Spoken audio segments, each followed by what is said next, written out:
Eu ainda convido o ministério e você que está em casa, mais uma vez pedirmos isso. Ó vento impetuoso, vem, sopra neste lugar. Este lugar agora é o teu coração. Este lugar agora é a tua vida, a tua casa, a tua história, a tua família.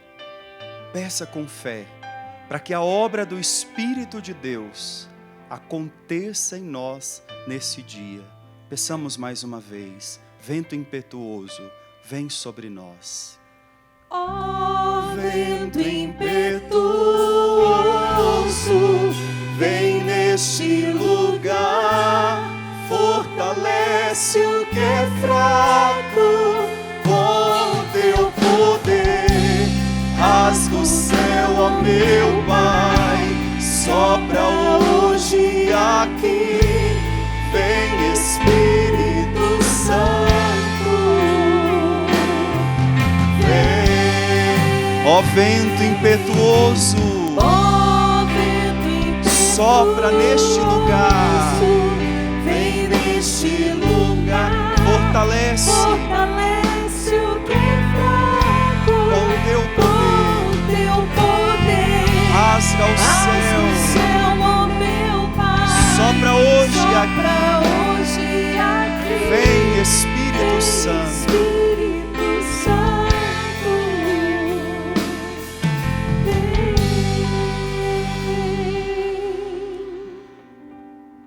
Querida mãe, querida família, irmãos e irmãs, nesta manhã, nós queremos verdadeiramente experimentar esta certeza. O que nós agora acabamos de clamar, vem hoje aqui, isso já é uma realidade, porque verdadeiramente o Senhor já está aqui. Como diz o apóstolo Paulo, no texto que vamos meditar nesta manhã, Cristo vive em mim. Eu não estou sozinho. Por isso, já de início, quero saudar, acolher, dizer boas-vindas a você que da sua casa nos acompanha através da TV Canção Nova, através da TV Evangelizar, aqueles que nos acompanham pelas redes, preste atenção, você é bem-vindo, porque neste dia Deus marcou um encontro pessoal com você, um encontro pessoal comigo, porque nós precisamos desse encontro, o único que pode transformar a nossa vida.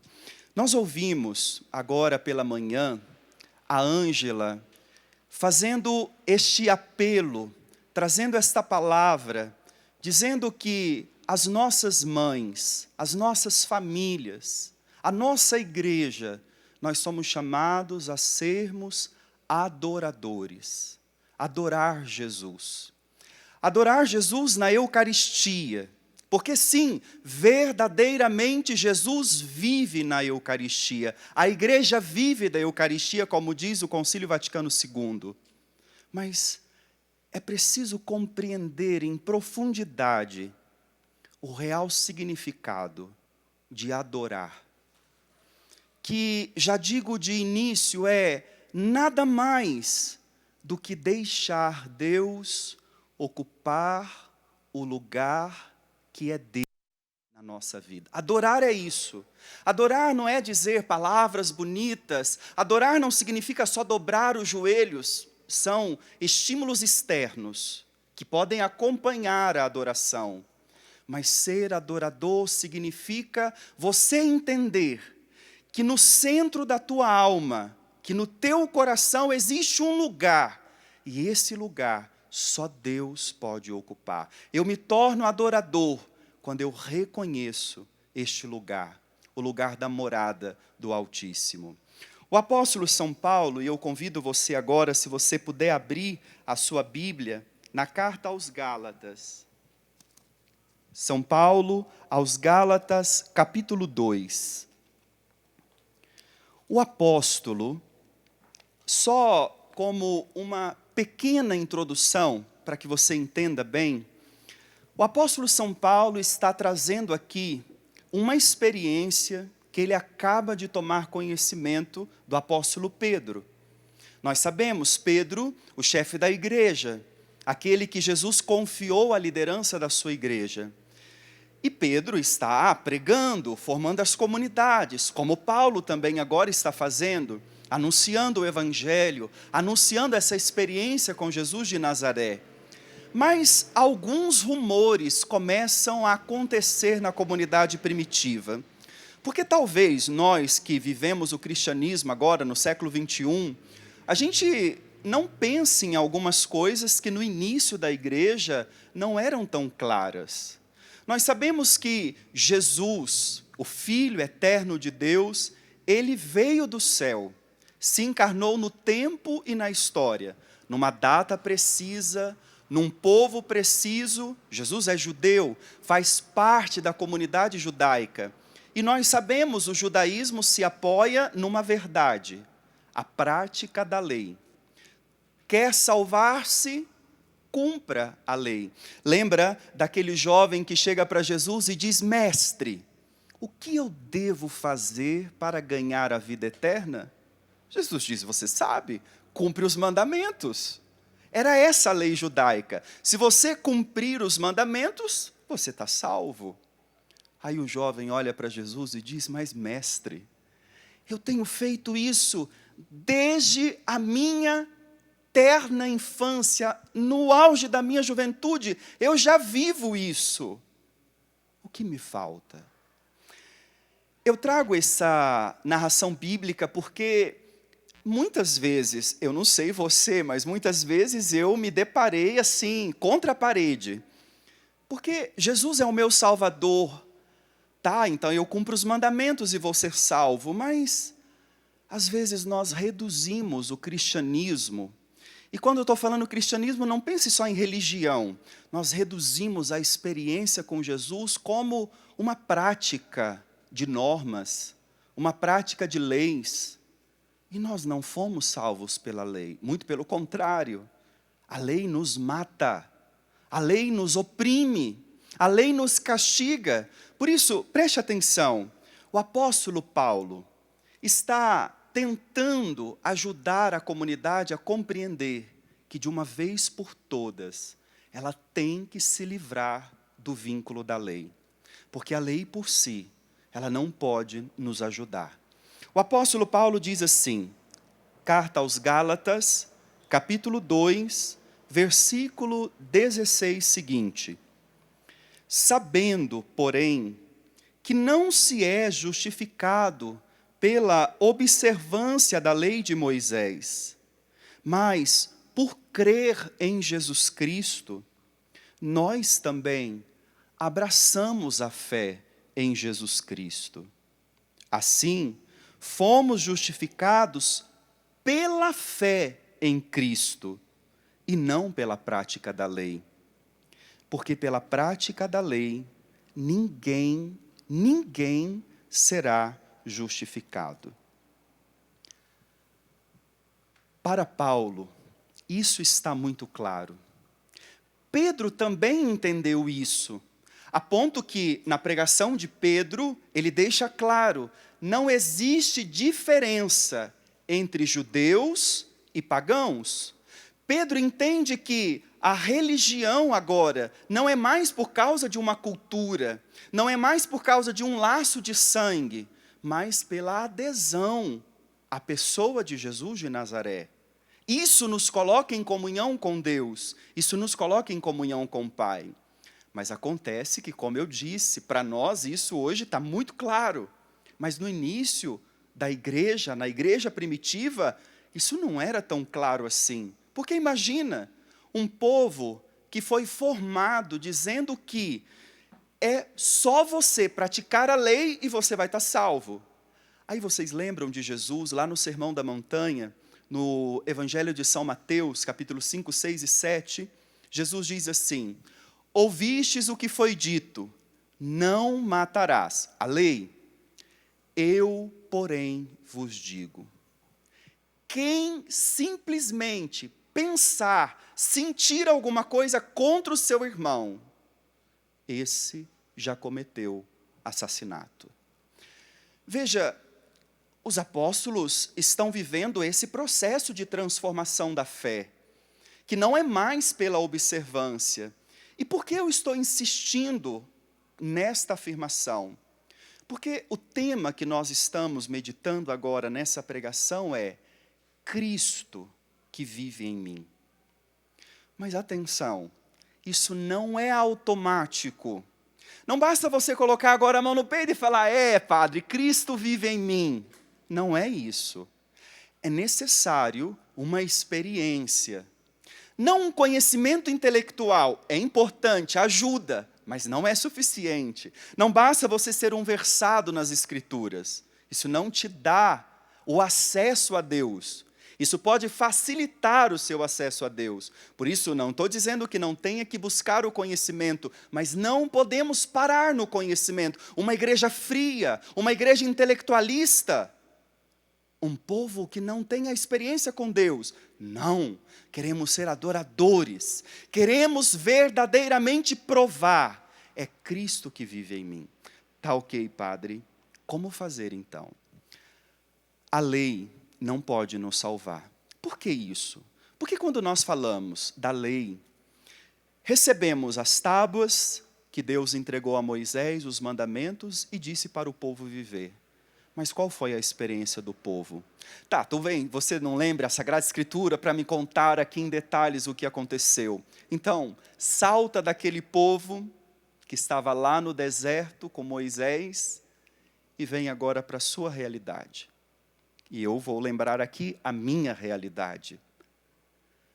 Quando nós conhecemos os 10 mandamentos, que aprendemos lá na catequese, ou em algum momento da sua vida, não sei, basta saber amar a Deus sobre todas as coisas. Então agora eu vou começar a amar a Deus sobre todas as coisas. Eu te pergunto, você consegue fazer isso com as suas forças? Basta dizer à sua inteligência, eu preciso amar a Deus sobre todas as coisas, e amanhã eu já estou amando? Não. Por quê?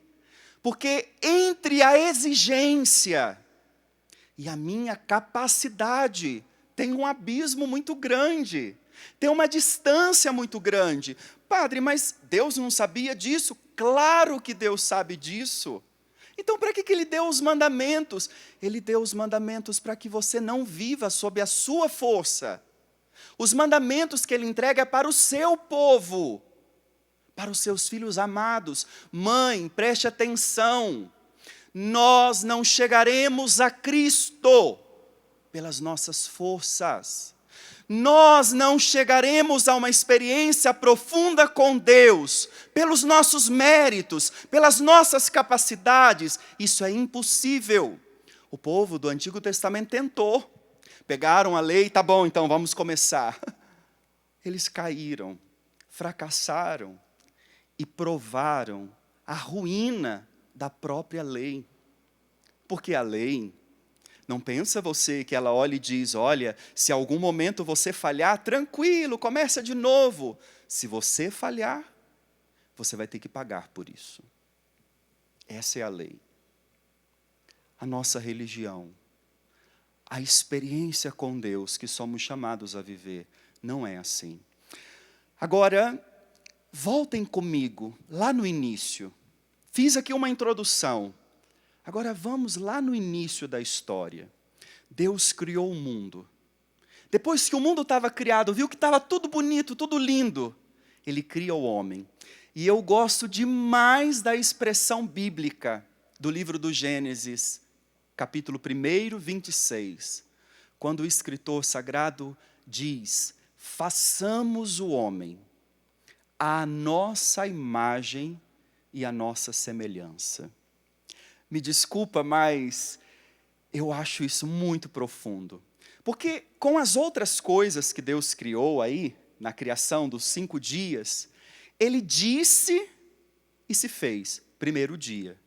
Disse e se fez. Segundo dia, terceiro dia, quarto dia, quinto dia.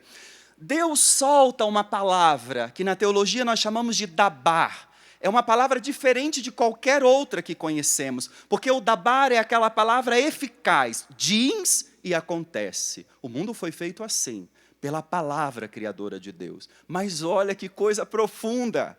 Quando Deus decide criar o homem, não é assim, automático. Disse e o homem se fez. Preste atenção, você não é uma obra automática. Você é uma obra do amor de Deus. Deus diz, façamos o homem, deixa eu forçar a expressão, à nossa imagem e à nossa semelhança. O que isso significa? Quando Deus cria o homem, Ele não cria o homem de fora. Puff, e o homem acontece. Deus, para criar o homem, me desculpa, eu vou usar o português errado, mas só para ficar escancarado o que eu estou tentando expressar. Quando Deus cria o homem, Ele entra dentro dele mesmo, vai lá nas profundezas e puxa o homem das suas entranhas. Quando Ele diz, façamos o homem à nossa imagem, à nossa semelhança. Entenda isso. Você veio das profundezas de Deus. Você é matéria-prima de Deus.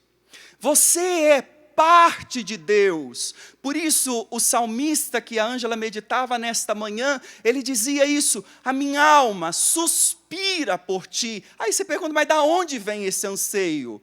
Da sua origem, da sua essência. Por isso, Adão, quando é criado e colocado no jardim, a expressão é cômica até. Ele começa a andar de um lado para o outro e diz, mas cadê? Está faltando alguma coisa. Mas está faltando o quê? Deus olha e diz, não é bom que o homem esteja só. Vou dar-lhe um auxílio. E cria a mulher. Quando o homem olha para a mulher, ele diz, esta sim, osso de meus ossos, carne da minha carne. Veja que profundidade isso. O homem não se identificava com nada que estava criado até então. Padre, mas ele tinha Deus, Deus descia todas as tardes, conversava com ele, mas tudo bem, Deus é Espírito perfeitíssimo. O homem tem a essência de Deus, mas ele não consegue se identificar na totalidade, porque senão nós estaríamos falando de um outro Deus. E aí então nosso Deus não é soberano, porque ele cria um outro Deus? Não, heresia, para aí. Você veio da essência de Deus, e Ele te deu um corpo, te deu uma alma, te deu um espírito. E agora, através da outra criatura, feita à imagem de Deus, você é capaz de reconhecer-se. E para que Ele te criou? Para que você o ame. Para que você o adore. Para que você o sirva. Esse foi o projeto original de Deus. Você já parou para pensar que coisa fantástica? É o céu. Viver comunhão com Deus. Imagina isso. Todas as tardes Deus descia e andava lado a lado com o homem. Imagina, aqui é tão gostoso, né? A pandemia tem feito a gente ficar com mais saudade disso, quando a gente encontra um amigo, encontra uma amiga e a gente começa a caminhar junto, andar junto, o coração vibra. Agora imagina caminhar lado a lado com Deus. É esse o chamado dele. Mas acontece que teve um problema, e você sabe qual é. Alguém chamado pai da mentira, o homem da inveja, ele quer estragar o projeto original de Deus. E vai lá, e borbulha na cabeça do homem, de Adão, de Eva. E olha que interessante, chega para eles e questiona, é verdade que Deus os proibiu de comer do fruto da árvore que está no paraíso? Aí Eva diz, não, imagina, não é essa conversa não, você está falando coisa errada. Ele só disse que da árvore que tem no meio do jardim não é para a gente comer o fruto. Ela trocou 6 por meia dúzia. Aí ele diz, eu sei porque ele fez isso. Ele fez isso porque ele sabe que no dia que você comer desse fruto, os teus olhos se abrirão e você será como Deus. Olha aí a enganação. Olha aí a mentira. O que o padre acabou de dizer? Como tudo começou na nossa origem? A mesma essência, viemos de lá, das profundezas de Deus. Eu me identifico com Ele, por isso a minha alma tem sede dEle. Mas o diabo, que é invejoso, o pai da mentira, nos confunde e faz a gente inverter o jogo, inverter a verdade. E eles disseram, então é isso? E eles comem do fruto, que é a desobediência. Mas o que está atrás dessa desobediência? Porque preste atenção, por acaso Deus havia impedido deles provarem da comunhão, da vida de Deus? Não.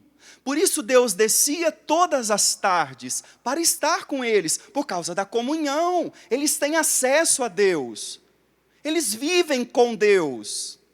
O pecado é quando o homem, o pecado é quando você e eu, nós queremos ser Deus. Porque foi isso que o diabo disse, teus olhos se abrirão e sereis como Deus. O problema é quando a gente quer ser Deus, quer alcançar a comunhão, quer saciar a nossa alma, mas sem depender de Deus, com as nossas forças. Por isso o apóstolo está dizendo, nós não fomos justificados pela lei. Você não foi justificado pelo teu esforço. Você não foi justificado pelo que você faz. Preste atenção, alguém já fez por você. E esse alguém nós dizemos que ele é o nosso Salvador, Yeshua, Ele me salvou, porque Ele fez por mim, para mim, o que eu sozinho não tenho capacidade em fazer. Deixa eu adentrar um pouco mais. Não é o meu interesse aqui falar de verdades bíblicas, teológicas, é trazer essa palavra para a prática da nossa vida, da sua vida de mãe, para a sua vida de tia, de madrinha, de família, para a minha vida de padre. Porque apesar de saber isso aqui na inteligência, nós fazemos uma confusão terrível todos os dias. Sabemos pelo intelecto que é Cristo quem nos salva, mas vamos falar a verdade. Todos os dias, a gente está lá, desculpa a expressão, até negativa, se matando para salvar-nos. Está difícil de você entender? Deixa eu te dar um exemplo. Quando você começa a ver a sua casa sendo desmoronada, o que você pensa? Eu não estou rezando direito. Eu não devo estar sendo fiel a Deus. Eu devo estar fazendo tudo errado. Ponto final. A salvação da tua casa, a salvação dos teus filhos, não vem de você, ela vem gratuitamente de Deus. Então eu vou cruzar os braços, então não rezo mais, não vou praticar mais nada. Aí, desculpa, você dá as mãos para o diabo quando você faz isso. Não podemos viver os extremos, a santidade está no equilíbrio da vida, a santidade está no meio. Eu não me salvo. Então eu não vou me descabelar. Quando eu vejo as coisas indo na contramão do que eu esperava. E eu não vou me rebelar contra Deus, dizendo, o Senhor não está nem aí para mim. Sabe o que eu faço? Eu sou chamado a apelar pela fé. Fomos justificados pela fé. Pela fé. Eu creio que eu tenho um Salvador. Eu não tenho que pôr a cara nisso. Eu não tenho que me desesperar. Eu tenho falado bastante isso com vocês, mães. Não é você que vai salvar a tua casa. Por favor, dá lugar para Deus. Deixa Deus ser Deus e sai do trono, saia do centro. Deixa Ele comandar a tua vida. Por isso, hoje pela manhã, quando Salete começou a oração, ela diz, vem no meu coração uma inspiração de Jesus como Senhor. Isso é salvação. Não é você o Senhor, não sou eu. Eu me esforço, eu me empenho, eu dou a minha contribuição, eu dou a minha parcela. Mas quem faz é Deus. E o apóstolo está falando isso aqui, porque Pedro, como apóstolo, que viveu uma experiência de uma religião que dizia que era pela prática da lei que se salvava, Pedro começa a ficar confuso, e agora? Podemos comer ou não com os gentios? Podemos estar com os pagãos ou não? Nós vamos nos corromper, como é que vai fazer? Paulo diz, para! Não são os nossos atos. Quem salva é Jesus, o crucificado, o Senhor. Se abra a experiência da fé. E é tão bonito. Eu citei aqui para vocês o Sermão da Montanha, no capítulo 5 de São Mateus. Veja que imagem. Eu convido você, abra um parênteses aí, por favor. Lembra que Jesus, quando ele vai discursar o Sermão da Montanha, Jesus vai no alto, e ali ele começa a dar os seus ensinamentos. Aonde Jesus está? No alto da montanha. A ponto que essa primeira grande pregação de Jesus, nós dizemos isso, Sermão da Montanha. E o que ele disse lá?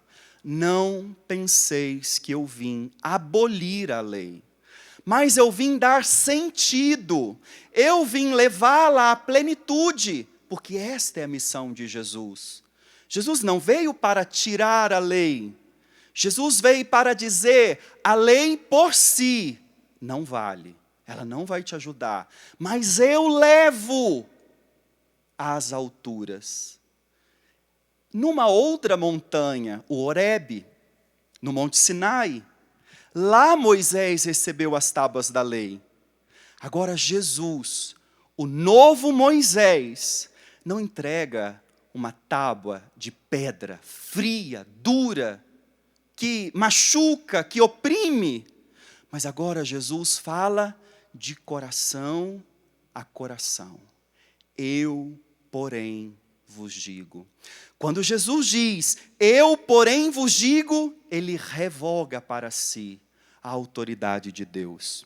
O apóstolo Paulo diz, porque pela prática da lei, ninguém será justificado.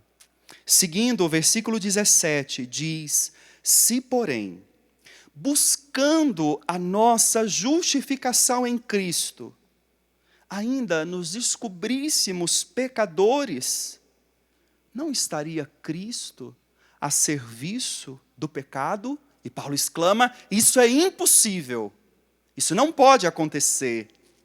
Se eu reconstruo o que construí, então sim, é que eu me torno um transgressor.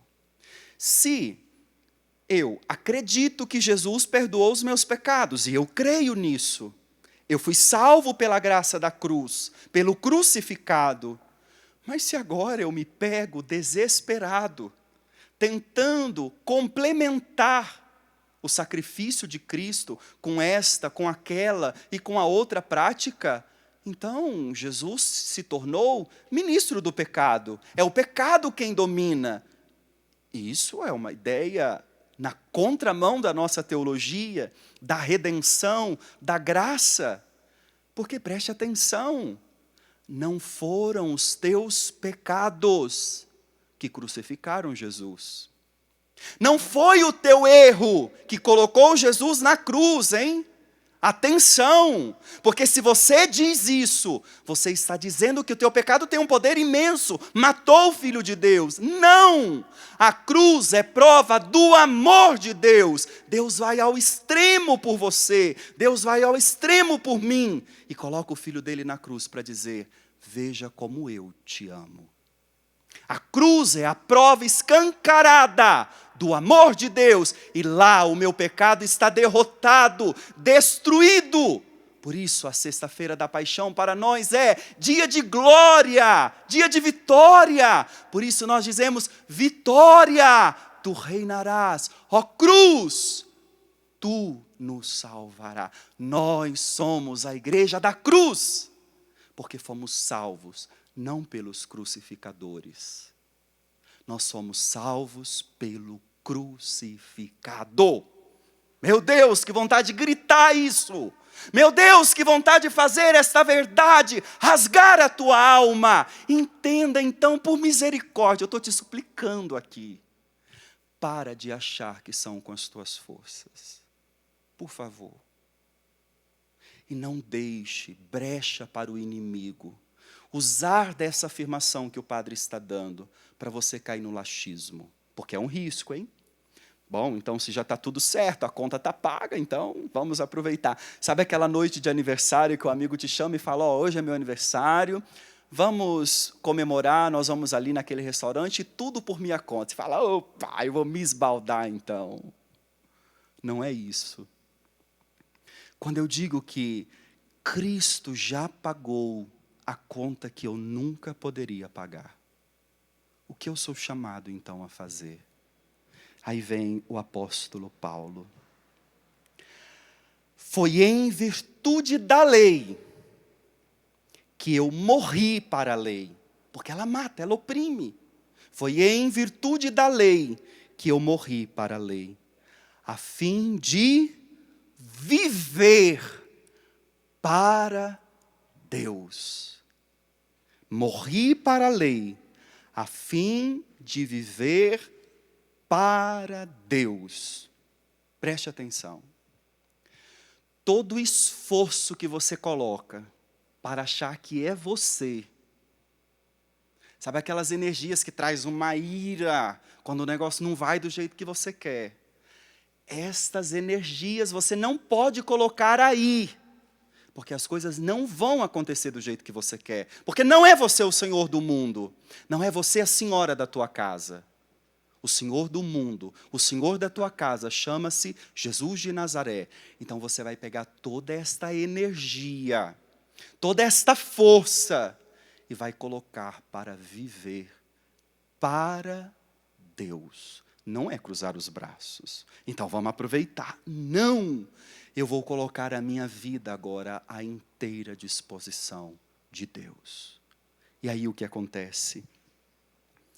Eu vivo, diz o apóstolo, mas não eu, é Cristo que vive em mim. A minha vida atual na carne, eu a vivo na fé, crendo no Filho de Deus, que se entregou por mim. Quando eu era mais jovem, eu sou jovem, mas um pouco mais, que eu ouvi esta expressão, mic vivere Christi, é Cristo que vive em mim, eu pensava, nossa, já pensou?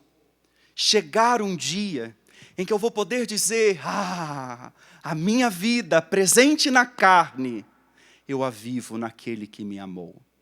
Quando eu pensava isso, eu entendia que esse viver em Cristo, proclamar que é Ele que vive em mim, fosse a conclusão de uma jornada.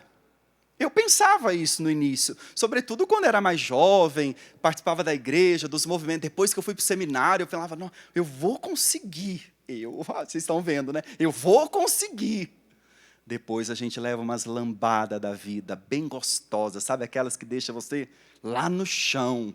Quando tiram tudo, quando você vem com um projeto bonito, né? E eu vou ser assim, vou ser assado, vou fazer assim.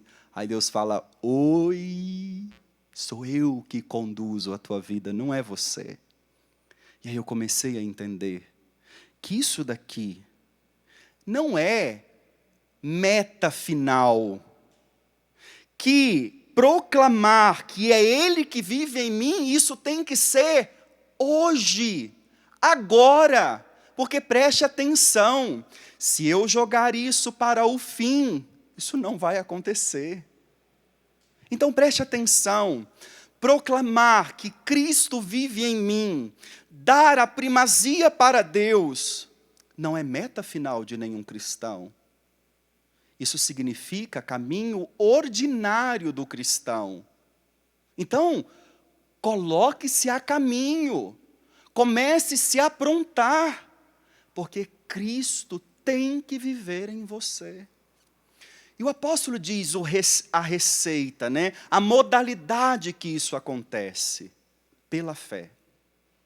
Mas a fé, ela não se resume apenas em dizer, eu creio. A fé está muito além disso. A fé significa inteiro abandono, inteira disposição. Então eu peço agora que você, nesse momento em que estamos rezando e pedindo ao Senhor esta graça, nós vamos mais uma vez cantar este refrão que cantamos, pedindo que Ele venha onde nós somos fracos, porque é aí que Ele tem que atuar. Que Ele venha onde nós não temos forças. Que Ele venha onde nós insistimos em colocar o nosso jeitão e não vai para frente. Que Ele venha sobre nós e traga a graça que, se depender de nós, nós não alcançaremos com as nossas forças. Por isso, mais uma vez, rezando isso, peça que o Espírito de Deus crave esta verdade dentro de você. Fortalece o que é fraco. Entenda, entrega para Jesus a sua onipotência. A salvação da tua casa não depende de você. É uma obra da graça de Deus. Rendamo-nos ao Espírito e mais uma vez rezando, peçamos isso. Ó vento impetuoso, sopra, vem sobre nós neste lugar. Ó vento impetuoso, vem neste lugar, fortalece o que é fraco, com teu poder, rasga o céu, ó meu Pai, Sopra hoje aqui, vem Espírito Santo. Espírito Santo, Mais uma vez. vem. Ó vento impetuoso, Ó vento impetuoso, vem neste lugar, fortalece o que é fraco com teu poder. Rasga o céu, ó meu Pai, sopra hoje aqui, vem Espírito Santo. Este caminho, ele acontece mediante a adesão da fé, que não é mágico, é um dom, é uma graça. Um dom porque não depende de você, um dom porque é um presente que Deus te dá, Deus dispõe, entrega, está aqui, ó, é para você. Mas como todo presente, você tem que querer fazer uso dele. E como eu dizia, a fé não é dizer com os lábios, eu creio, eu acredito, mas a fé é deixar Deus fazer. Lembra de Nossa Senhora? Quando ela disse sim, ela não disse, tá bom, tá tudo certo, fica tranquilo, eu dou conta do recado, eu faço do jeitinho que você está falando. Não, ela disse sim, faz do jeito que você está falando. Isso é fé. Isso é fé. É abandono à vontade de Deus. Mãe, aqui está o nosso pecado. Aqui está a nossa fraqueza. Nós confiamos demais em nós e menos em Deus. Por isso não tem transformação. Por isso não tem santidade. Por isso não tem mudança de vida. Quando ela diz sim, faz do jeito que Ele está dizendo, ela vai apressadamente, ela coloca o pé, e é bonito, né? A gente vai precisar trabalhar mais isso, hein? Esses pés aqui, eu nem sei se os irmãos saletinos pensaram com tanta certeza tudo isso, mas as coisas de Deus é assim, a gente pensa uma coisa e Deus vai lá, distância. Mas olha que interessante, um pé de Nossa Senhora está elevado, como que eu estou pronta para ir, não me segura não, eu vou. Mas o outro pé está em terra. Lembra que eu dizia, o equilíbrio, eu quero o céu, Eu quero salvar a minha casa. Eu quero que a salvação chegue na minha família. Eu estou pronto, pé para o céu. Vamos embora, eu quero o céu. Mas atenção, pezinho no chão, viu? Se o outro pé não estiver no chão, você começa a viver um espiritualismo que não tem nada a ver com a espiritualidade. O frenesi, uma coisa histérica, vazia, cheia de você, cheia de mim, carregado de vaidade. E aí Deus não aparece. Aí a salvação não acontece. Por isso que quando ela ouve a voz do anjo, ela diz, pode fazer, fiat voluntas tua, faz a tua vontade. E cruzou os braços, eu costumo caçoar lá na paróquia, dizendo, o anjo foi embora e ela deitou numa rede, porque era uma senhora baiana. Com todo amor aos baianos, pelo amor de Deus, amo demais. Eu, agora vem cá me servir, porque eu sou a mãe de Deus, hein? Não me segura não, e agora eu tenho os anjos à minha disposição. Não. Sabe o que ela fez? Ela se aprontou e subiu a região montanhosa de Ain Carim para servir Antila, servo, para colocar-se à disposição de Deus através da sua prima, que ela entendeu, precisa mais do que eu. Você está entendendo o que é fé? Você está entendendo o que é crer em Jesus? É descruzar os braços, colocar o pé na estrada, o outro envolto para o céu, e enxergar os irmãos. E a hora que ela chega, o que Isabel diz? Oh, prima, que surpresa! Isabel olha para ela e enxerga a bela senhora. Que honra é para mim receber a mãe do meu Senhor. Entenda, quando você faz a vontade de Deus, quando você deixa os teus caprichos de lado, Deus transforma a sua vida e muda aquilo que você queria que acontecesse. Isabel olha e diz, a mãe do meu Senhor. Mudou tudo. Não é mais uma prima, não é mais uma jovenzinha, mas é a mãe do meu Senhor. Você quer que os seus filhos te vejam como uma mulher de Deus? Cessa com os teus sermões, cessa com essa falação sem fim, e dobra o teu joelho, e deixa Jesus ser o dono da tua casa.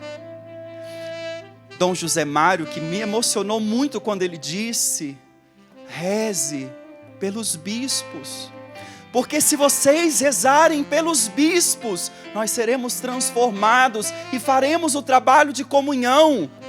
Eu não sei se você entendeu o que o bispo disse. É na experiência com Jesus que tudo é transformado. Não é com seu sermão para o bispo. E desculpa, viu? Nós como padres às vezes ouvimos cada uma dos nossos leigos que acha que sabe mais do que os bispos, entende de igreja melhor do que a CNBB, melhor do que o Papa. Vai para o teu lugar. E o teu lugar é de abandono, é de entrega ao Senhor. Por que isso? Porque você, como Nossa Senhora, está entendendo que não é ela entendeu isso, que não é a sua força, mas é Ele quem faz. Ao ouvir a tua saudação, a criança estremeceu, pulou de alegria. Alegria é fruto do Espírito Santo. Isabel está dizendo, quando você chegou, o Espírito Santo me tomou, e o menino começou a exultar dentro de mim. Que coisa maravilhosa. Quando eu e você nos abandonamos, o Espírito nos toma. E aonde nós chegamos, não precisamos dizer nada. Ela falou alguma coisa? Quando ela disse, terminou de ouvir, ela volta e diz, o poderoso, o Senhor, Ele, foi Ele quem fez tudo isso em mim. Como diretor espiritual geral do movimento das mães que oram pelos filhos, eu te peço, dá lugar para Deus, e você verá maravilhas. Tá, Padre, eu estou entendendo, mas me ensina como eu começo. Ótimo, ótimo. Nossa Senhora ouve e coloca-se a serviço. Olha o que o apóstolo diz. Foi em virtude da lei que eu morri para a lei, a fim de viver para Deus. Atenção, a gente só vive se a gente vive para alguém, para algo. Até agora o apóstolo está vivendo para a lei, mas não está virando nada. Falência, falimento total. Às vezes essa é a nossa experiência. Nós tentamos de todo jeito, vamos de um lado, vamos do outro, e não vai, não funciona. Então, por favor, seja inteligente, para. E passa agora de viver para a lei, que aqui eu traduzo, de viver para você, para as suas forças, para aquilo que você acha que você pode. E começa a viver para Deus. E isso se dá através da fé concreta, que é o abandono. A completa disposição. Eu partilho com vocês, com muita humildade, a minha vida, desde pequeno, não foi fácil. Muita dificuldade. Pais separados desde muito cedo, 3 meses meus pais se separaram. Depois com 5 anos papai casou, fui morar com ele, não deu muito certo, voltei a morar com a vovó. Depois mais 3 anos a vovó faleceu, imagina uma bagunça. Depois aqueles anos difíceis da infância, quando a gente precisa tanto de uma mãe, de um amparo, de um sustento. Deus sabe o que eu passei. E um dia, com mais detalhe, eu ainda contarei esse testemunho. Mas impressionante. Desde moleque, Deus me deu sempre uma valentia. Eu não sabia que era Deus quando eu era criança, obviamente. Eu achava que era gênio, caráter, essas coisas que a gente nasce com isso. Achava que era isso. Depois, quando eu fui para o seminário, eu fui muito determinado. Tanto que o meu pai, quando ele foi comigo à rodoviária para eu ir para o seminário, ele me abraçou e disse, meu filho, você vai, se não der certo, eu estou aqui, viu? Você tem uma casa, você tem um pai, você pode voltar. E eu, por Deus, sei lá, por moção de Deus, eu olhei no meu pai e disse, pai, eu vou, mas eu não volto mais. Eu vou ser de Deus para sempre. Ai, o que eu fui falar? Eu não tinha noção, gente. Eu era um moleque de 17 anos. O que eu sabia da vida? Sabia nada, mas era para frente. Falava de igual para igual com meu pai. Era valente. Por isso que eu estou pregando aqui, não é para você não. É primeiro para minha conversão. É entender que não depende de mim, mas de uma graça de Deus. Porque só com esse detalhe que eu acabei de contar, tem elementos de constituição de família, de estrutura para ser um sacerdote, guiar um povo, conduzir a igreja? Não. Mas uma coisa eu não nego. Diante de tantos desafios que eu passei, são poucos ainda, porque como eu disse, eu sou novinho ainda, e eu acredito que tem muitos pela frente, eu sempre provei de uma força de Deus muito grande sobre mim. Nunca, nunca, nunca, nunca, em nenhum momento da minha vida, eu desafiei a Deus no sentido de: você me abandonou. E só aqui eu lembro, porque isso me vem agora ao coração, eu acredito que Deus esteja pedindo para partilhar, porque às vezes vocês olham para nós padres, as mães do movimento que estão na liderança e acham que é tudo fácil para a gente. Não é não, é tudo muito difícil, é tudo muito custoso. Imagina, eu entrei no seminário com 17 anos, passei 11 anos ali na formação esperando o dia da minha ordenação sacerdotal. Porque desde pequeno eu dizia: eu quero ser padre, eu quero ser padre. E aí agora está chegando, minha ordenação está marcada. Um mês antes da minha ordenação, a minha mãe me liga para dizer que o meu irmão menor, o Douglas, tinha saído de casa 2 dias e minha mãe não sabia dele.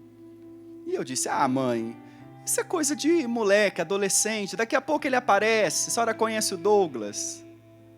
1 semana, 10 dias, 15 dias, 20 dias, e minha ordenação se aproximando, e o meu irmão não aparece. Numa segunda-feira, eu iria ser ordenado, fui ordenado padre no domingo seguinte, na segunda-feira de manhã, vem a notícia: encontraram o teu irmão. Ufa, porque quem já perdeu alguém que desapareceu da família sabe que chega uma hora que a angústia é tão grande que você fala assim: vivo ou morto, eu quero que apareça. Porque você não aguenta aquele desespero de não saber onde está a pessoa. Imagina, faltava 1 semana para a minha ordenação. E na segunda-feira de manhã, que antecedia aquele domingo da ordenação, o telefone diz: encontramos o teu irmão. Graças a Deus. E ele? O teu irmão está morto, foi assassinado. Imagina. Eu fiquei em choque. Eu sou o filho mais velho, por parte de mãe, e esse irmão caçula estava com envolvimento com drogas, tínhamos tentado ajudá-lo de todas as maneiras, não conseguimos. Sabe o sentimento que me veio naquela hora? Meu Deus! Por que o Senhor fez isso comigo? Olha só. Desliguei o telefone e fui correndo para o meu quarto. Encostei a porta do quarto. Chorei, chorei, chorei, chorei, chorei. E dizia a Jesus: por que você fez isso comigo? E eu não entendia que, misturada aquela dor da perda do meu irmão, eu não tenho vergonha de dizer isso, porque eu vivi, estava um cara orgulhoso, soberbo, porque eu disse para Jesus, justo na semana da minha ordenação, eu esperei 11 anos para esse dia, e olha o que o Senhor faz. E nesse momento, entra alguém no meu quarto, me abraça e diz: coragem, Deus está com você. Porque quando Deus ama, Ele reserva os mais difíceis sacrifícios para os que Ele ama. E você foi contemplado. Você não terá o teu irmão mais. Mas agora, diante da dor que o seu irmão passou para morrer, ele se une àqueles mártires e do céu vão interceder por você. Na hora eu olhei, não entendi nada. A verdade é que eu queria dizer àquela pessoa: fica quieto, não fala nada. Sabe aquele ditado quando você não sabe o que dizer, fica quieto? Mas vocês entendem que aquela pessoa me disse uma palavra profética. Ouvindo sem entender, eu abracei a pessoa, olhei para o crucificado que tinha no meu quarto e disse a ele: o Senhor nunca me abandonou. Me ajuda, porque eu vou ter que ajudar a minha mãe. Terminei meu choro, tomei um banho e fui tomar as providências que eu precisava tomar como filho mais velho. E sabe o que sustenta? A certeza de que não depende de mim. Não depende das minhas forças. Imagina o coração da minha mãe, até hoje, sangra a morte do meu irmão. E olha que mistério. Na celebração de 7º dia do meu irmão, estava eu prostrado no chão, sendo ordenado sacerdote da igreja. São lágrimas de uma mãe que se transformam em conversão, em salvação. É quando você olha e fala, eu não consigo fazer nada nessa situação. Você não tem mesmo o que fazer. Você tem que abandonar-se. E deixa eu fazer. Fazer a passagem da vivência da lei, dos teus esforços, para viver para Deus. E caminhando aqui para a nossa conclusão, Jesus, Ele não é um Senhor carrasco, que diz, você tem que viver para mim, hein? Ponto final. Ele sabe que nem isso nós temos condições. Ele sabe que nem isso nós conseguimos sozinhos. E aí o que Ele faz? Ele diz, eu vou para o Pai, meu Deus e vosso Deus. E quando eu estiver de junto do Pai, enviarei sobre vós o meu Espírito. E Ele vos convencerá de tudo que eu vos ensinei. Eu fico encantado porque Jesus, Ele não só diz o caminho que temos que percorrer. A misericórdia dEle é tamanha que Ele dá Ele mesmo. Por isso, Ele vive em mim. Você pode pôr a mão no teu peito e dizer, verdadeiramente, Cristo vive em mim, não como uma meta final, mas como uma realidade que eu alcanço agora. Sim, Cristo está em você. Santa Teresinha do Menino Jesus, a quem eu amo de coração, que me ajuda muito. Quando ela olha para a Eucaristia, ela diz, não foi para descer num cibório que Jesus desceu do céu à terra, mas para encontrar um outro cibório, um outro sacrário, mais vivo, que é o teu coração. Mãe, neste encontro nacional, nós estamos abrindo o ano da Eucaristia para o nosso movimento das mães que oram pelos filhos. A igreja nos dá a Eucaristia. O padre, o sacerdote, impõe as mãos e diz a Deus, mandai o vosso Espírito Santo, a fim de que esses dons, essas oferendas se tornem, mudem no corpo e no sangue de nosso Senhor Jesus Cristo. Não é mais pão. Olha a obra do Espírito Santo. O Espírito Santo transforma o pão na carne, o vinho no sangue, para ficar num sacrário? Não! Para encontrar um outro sacrário, o teu coração. Então preste atenção. Se nós já somos habitados por Deus pela graça do batismo, cada vez que eu comungo Jesus, cada vez que eu recebo a Santa Eucaristia, Cristo verdadeiramente vive em mim. É céu na terra. Elizabeth da Trindade diz, que alegria, irmãos, céu na terra encontrei, o céu é Deus, e na minha alma Ele está. Mãe, você não está só. Eu sei, as suas lágrimas estão caindo, a tua dor é muito grande, a tua aflição é profunda, mas o teu Deus é maior. Você não está sozinha.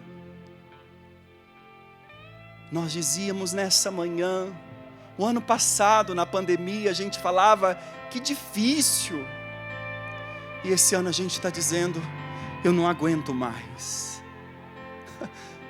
Deixa dizer, Esta é uma hora por excelência de Deus. Porque quando você diz, eu não aguento mais, Deus diz, estou aqui. Eu aguento em você. Eu aguento por você.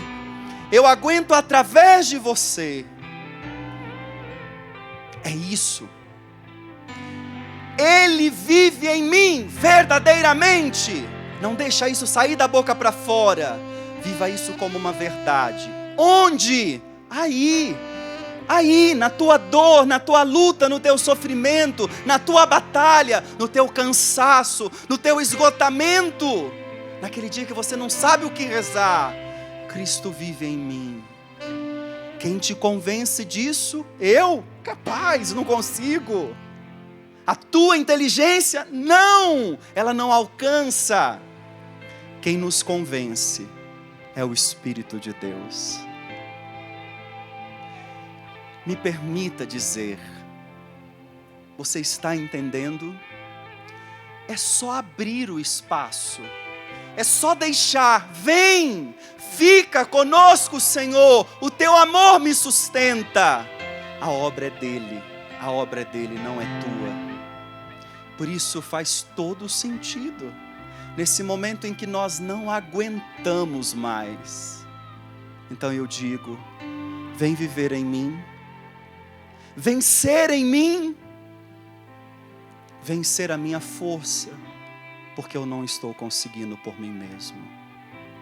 Mãe, família, se você puder agora em casa, coloque-se em pé, se o local que você está permite isso, e vamos rezar agora, porque não são com as nossas forças, é com a obra de Deus, é com a graça de Deus. E do início nós vamos cantar de novo essa canção, pedindo que o Espírito de Deus nos convença a deixar Jesus ser o nosso Senhor, a viver em nós, para que como apóstolo, a nossa vida, não a nossa voz apenas, a nossa vida proclame, é Ele quem vive em mim, e por isso eu prossigo. Cantemos pedindo essa graça. Minha alma tem sede, minha alma tem sede de ti, ó meu Deus. Minha alma suspira por ti. Mais uma vez, peça, minha alma. Minha alma tem sede de ti, ó meu Deus. Minha alma suspira por ti. Minha alma suspira por ti. E peça com todo o coração, sopra. Sopra em nós. Sopra em nós. Sopra em nós precisamos, Jesus. Somos teus filhos, ó Pai. Estamos reunidos em teu nome. Mais uma vez, sopra em nós. Sopra em nós. Sopra em nós. Somos teus filhos, ó Pai. Somos teus filhos, ó Pai. Estamos reunidos em teu nome. Clame, ó vento impetuoso, vem sobre nós.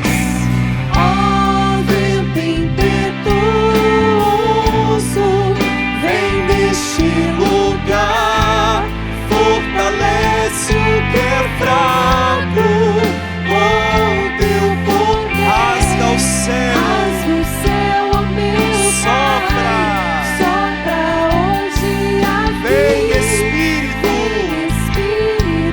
Santo. Sim, sim, sim.